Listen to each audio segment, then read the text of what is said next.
Welcome, Sagittarius. This is Regina from Pacific Tarot, and I'm beginning your August reading. This is a general reading. It's intended as a kind of meditation for you. So for those of you that are looking for answers, this is providing you an opportunity to look within for those answers. I am your guide. I am not the fount of any external wisdom that you don't already possess. So your overall energy for this reading is the Tower card. And it's always interesting to me that people are fearful of the Tower card or anxious about it because in this particular moment, it is representing a breakthrough, a major breakthrough in your life, a kind of spiritual revelation, a series of revelations, a whole process of breaking through bonds, structures, restrictions that were not meant to support you. And as you finally come to understand that you are in the business of setting up your own rules, structures, moving on your own path, you are releasing the hold of the expectations of others from your energy field. Underneath the deck is the Eight of Staffs, which can be a description of a kind of overwhelm of information, revelation, illumination that you're receiving, the new ideas, the clarity about difficulties, particularly in your past, that have led to a current sense of anxiety or concern are breaking through. They're moving through at such rapid speed that you may have difficulty holding on to all of the acts, conversations, discussions, ideas that come to you in any given day.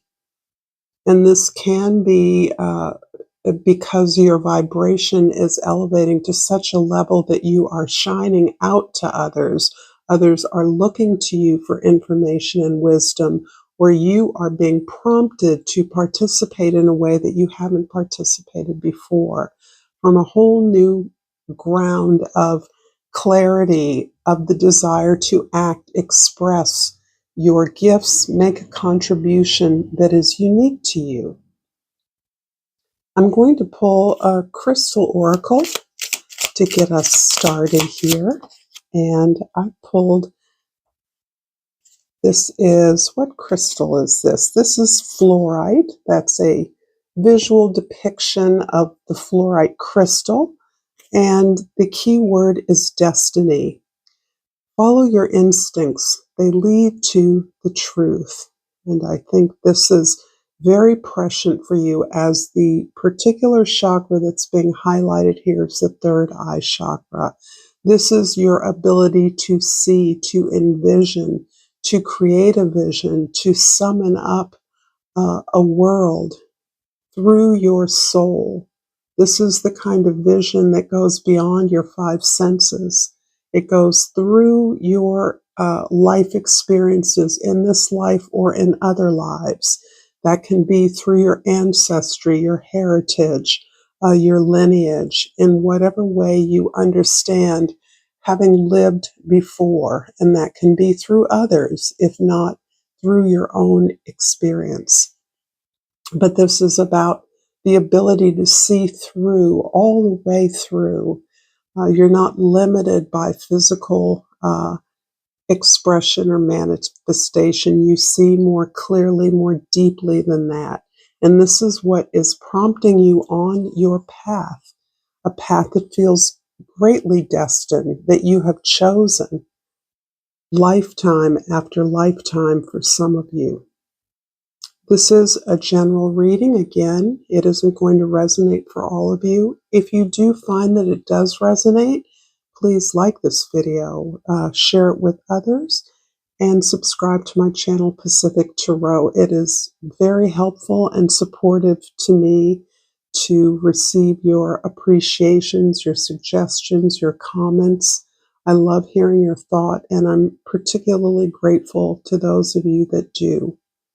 So, getting started. In the 10th house, this is the highest star in your chart. This is the midheaven.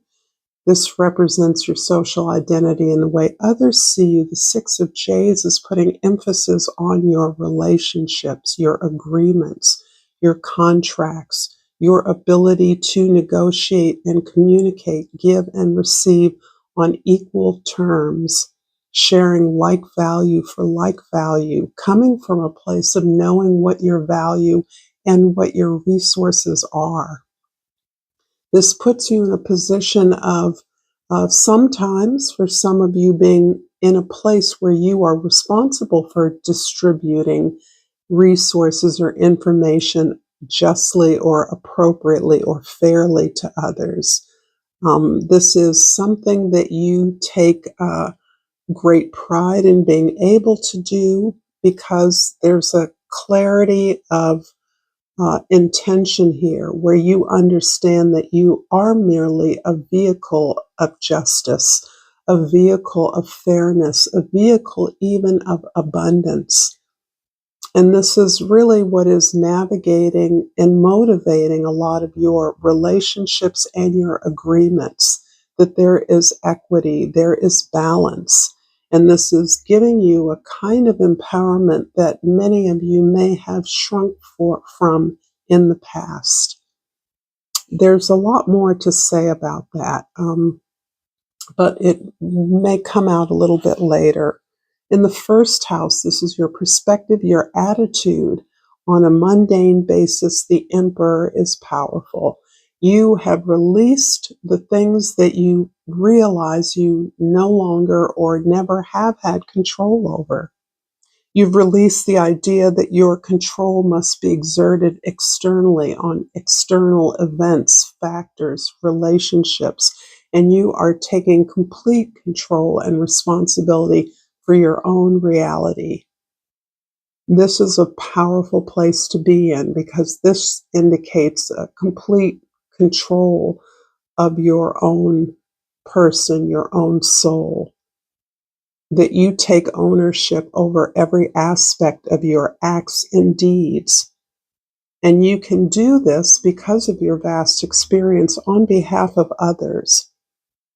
You can, again, act as this vehicle. And this is interesting what's coming through, that the revelations and illuminations you may be experiencing, the information and ideas that you are receiving are things that you are channeling for and on behalf of a community, a team, others, for their benefit, but always understanding that you are the first and primary benefactor of whatever works you perform. In the fourth house, the house of your soul, your home, the Ace of Jades. This is beautiful for abundance. What's interesting is I do feel that you have developed a new relationship to material abundance. There's something in the energy of the Sagittarians that I'm speaking with that have almost shunned material abundance or been dismissive of it. In some cases, it's because you don't feel that it is relevant or accessible to you. So why not spurn what you don't believe you can have anyway?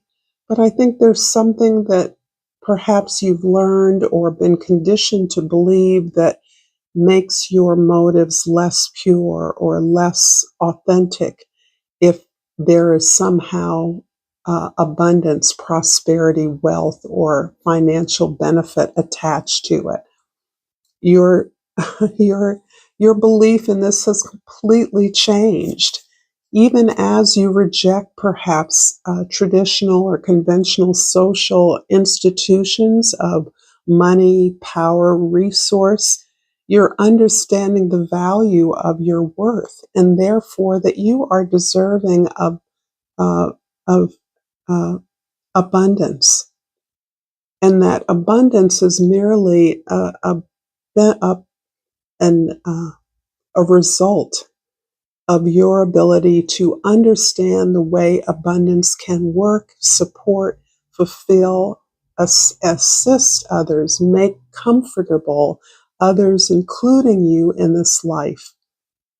In order to do the powerful work that you do, you deserve to be comfortable, fed, and housed.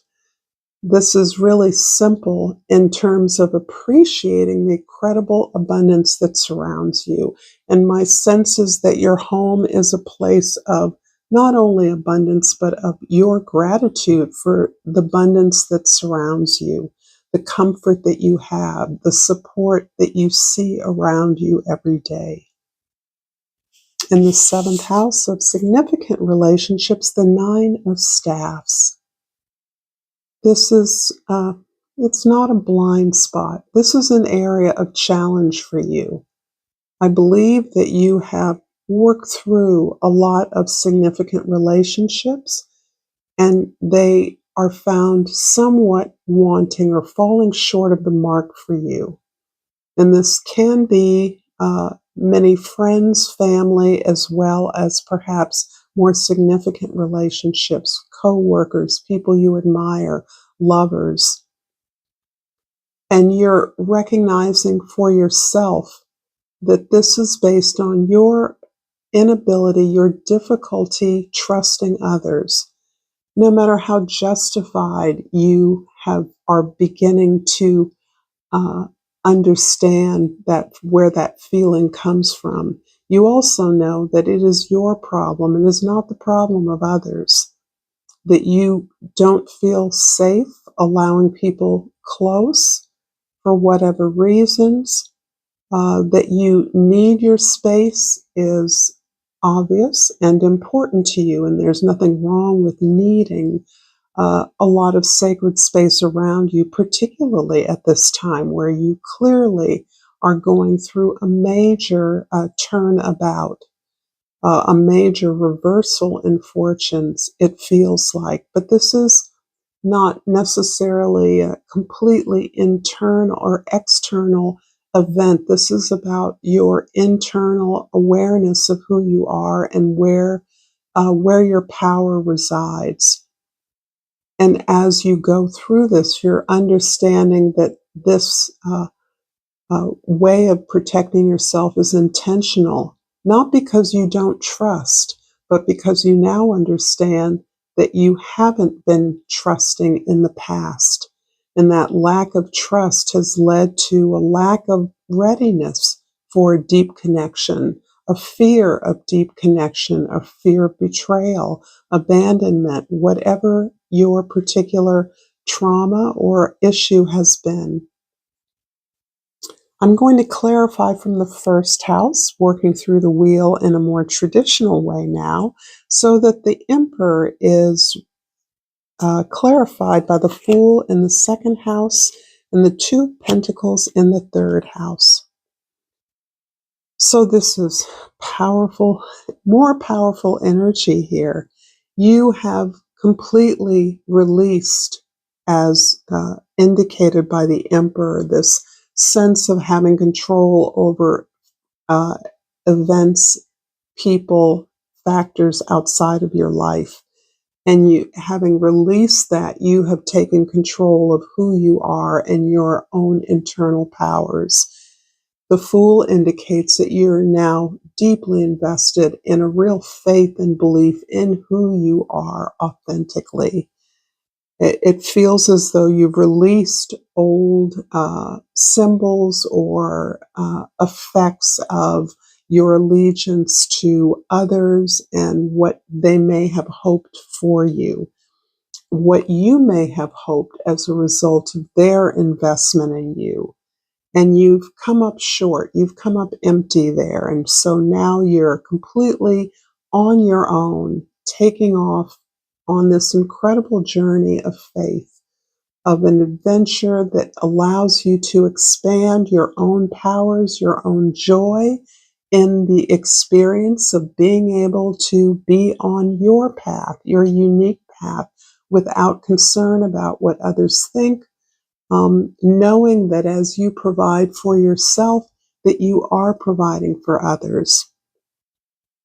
This is intimately connected with not only your physical health, but your dreams as well. You're really valuing your experiences as currency. And this may not be something that you have understood in the past. I think this is something that's always been recognized about you. I am imagining for many of you that I'm speaking to that you have been noted by others as having some special power, being here with a special gift, having to earn this power that you have selected, you've chosen for this lifetime. And in many ways, you are working in these past markers of your unique talent and power into an understanding of the possibilities that now exist for the future. Yourself in the present, being completely present, is the fulcrum of these two extremes. The past, the future, you stand in the present. And as this beautiful card indicates, I believe this is a minstrel, an historical image of a black-faced black minstrel. So there's a number of representational tricks or misdirects in the very existence of blackface performance. But this person is dancing in the moment, and that takes me to the image of Shiva dancing on the world, right? 1 foot aloft on shifting sands, or this could be the sand, the tide pulling out and creating these beautiful patterns on the sand so that the ground is never quite firm, is never quite steady. So this act of being in the moment is moment to moment in the present. It's a dance, it's a performance, and you've gained the personal authority and the courage to simply be who you are moment to moment, knowing that you will do your best in that way, that you're prepared for this moment. This is a really quite mystical sense and energy that is around you, Sagittarius, right now. And that purports to me a lot of extreme challenges, highs and lows, but that you're able to hold these forces together in your own perfect consciousness in a very grounded space, feet on the ground, that absolutely understands where you are exactly at this moment and at each and every moment. This it relates to a greater sense of the passage of time and history. You see your context, you understand it, and there are a lot of other historical moments that you can compare this to. The Ace of Shades or Pentacles in the 4th house is clarified by the Judgment card in the 5th house and the King of Cups in the 6th house. Lovely. So Judgment. So much of what I've been describing so far is this place of absolute knowing, responding to your call. And again, this call is not one that you're hearing for the first time. You have heard this call throughout your life. I'm guessing for those of you, depending on where you are on your own physical timeline, that you were pointed out or remarked upon early in your life, and then again in young adulthood as being special, gifted. You may have had similar sorts of remarks along the way, but it was at those moments that you felt deeply seen in a way that most of those around you could not see, did not see, or resented. And now you're in a place where you have finally owned this mission, this special vision that you carry, this special power that you have, that you're now understanding as a result of your many, many emotional journeys, challenges, hardships, your incredible vulnerability. And vulnerability for a Sagittarian looks very unique in that because of your sometimes very social, outwardly positive or optimistic approach, you deflect the power of others back in a way that makes them feel good and makes them confident that you must have all of the wonderful brilliance and love within you that you're reflecting back to them. For many of you, that has been a kind of natural gift, but it's also been a defense. It's been a way of evading or avoiding your responsibilities, your opportunities, because of this tremendous sensitivity, this difficulty knowing where you start and where others begin, this natural connection, this natural desire to connect to everything that inspires you in a way that has taken you through many challenges in deeply and authentically connecting to who you actually are. And I do feel that you now recognize the strength in your vulnerable heart, your tender heart, your openly giving heart that has been exploited by others and primarily by you. Looking for others, investing in others to give you something that only you can give to yourself, and which you're now understanding you are in the business of doing for yourself. And this is really changing the tables, changing the tide for you. It is through the many contacts you have, even as you keep your defenses up, even as you are highly selective around your relationships, because you know that when you are committed to friends, any loved one, you will do whatever it takes to support them, to love them, to inspire them, to open up to them. And you can't do that with everyone. As for many of you, you have done so in the past. So the Nine of Staffs in the seventh house is clarified by the Four of Pentacles in the eighth house and the Page of Pentacles in the ninth house. I like this. This is really building on this Ace of Jades here, or the Ace of Pentacles in the traditional Rider-Waite deck. In this case, this is the African Tarot. So the Four of Pentacles is about your cautiousness. And this is really important because I think your emotional well-being is very raw right now. It's very on edge, not for negative reasons. It's because you're allowing your sensitivity, your vulnerability to come closer and closer to the surface as you realize what a gift that vulnerability is to others, what a gift your honesty is to others as you learn to use it more and more on your own behalf. So you're cautious in connecting deeply with others around doing some work together. There are resources that you manage with others. And I do believe that you are a fount of very grounded wisdom. You're a critical in pulling and holding systems together. Accountability is big for you. Taking on tasks that you will complete. You are true to your word. Keeping yourself conservative in that regard, because your enthusiasm wants to volunteer for everything. And you have learned by hard experience how that has bitten you in the butt over and over again, feeling depleted, exhausted, exploited, used by others.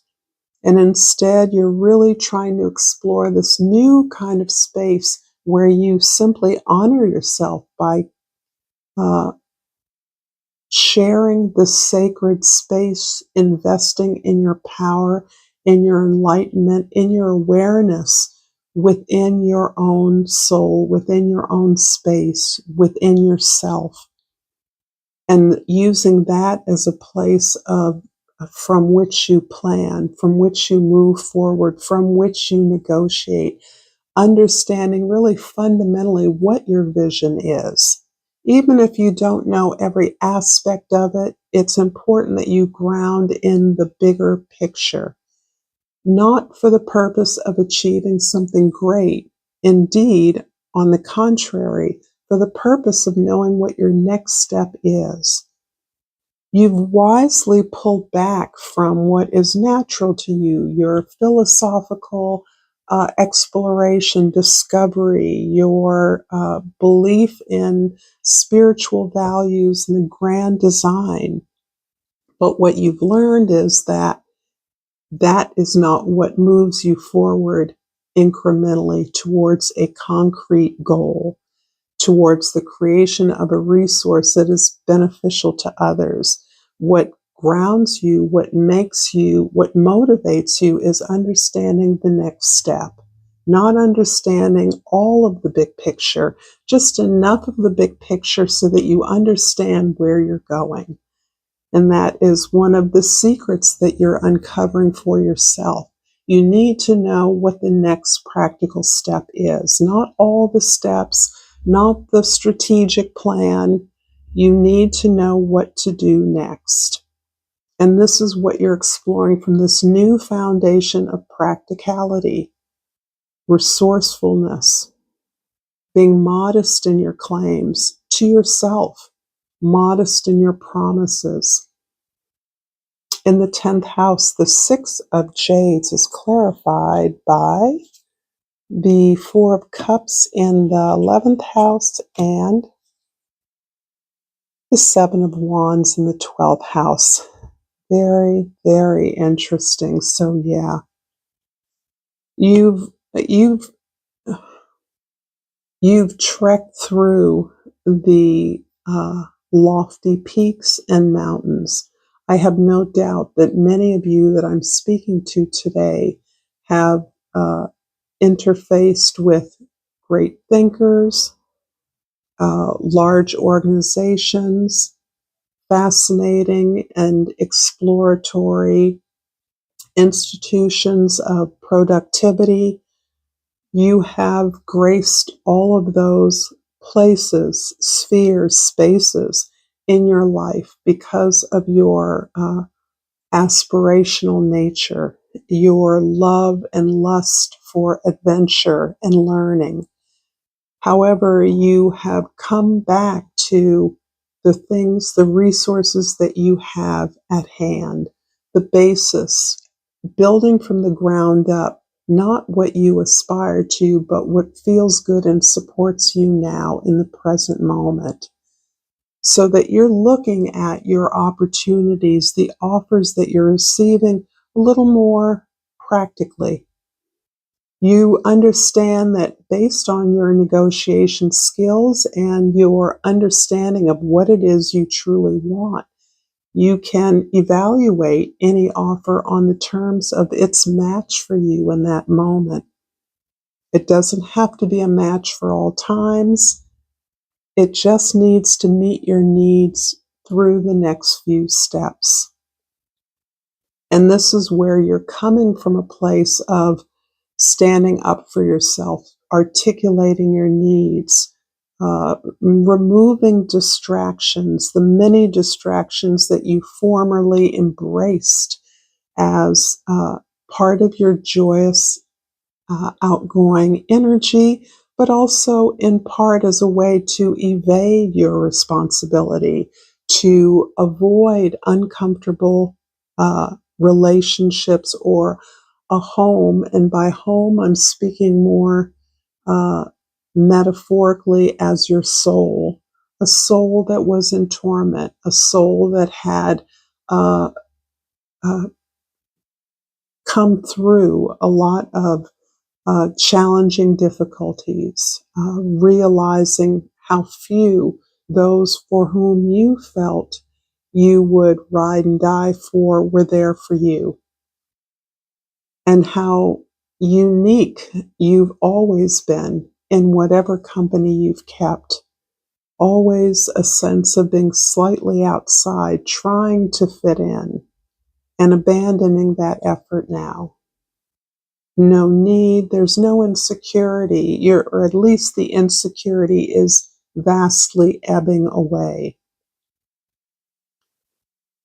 This is such a strong reading, Sagittarius, and I'm pretty confident that you are in a place of extreme enlightenment, revelation, healing. And not surprisingly, out pops the love card. I commit to the practice of seeing the good in all things. And I feel like this being so much of your natural temperament, again, that optimism that you share, that you express, that you give to others, that you cheerlead and support the efforts, the dreams, the desires of others with the best intentions. You're now looking at your life, your resources realistically, and understanding that your vision resonates with your reality. And your reality is resonating now to your vision. And this can seem in some ways as though you're shrinking down to the realities of a human being, to a mortal. And yet, as you do so, as you take more responsibility for being one soul, you are having an expansive and almost explosive reach far beyond anything you could have previously imagined. So if you've enjoyed this content, there's more content here. And if you've enjoyed this video, please like it, subscribe to my channel. Until next time, namaste.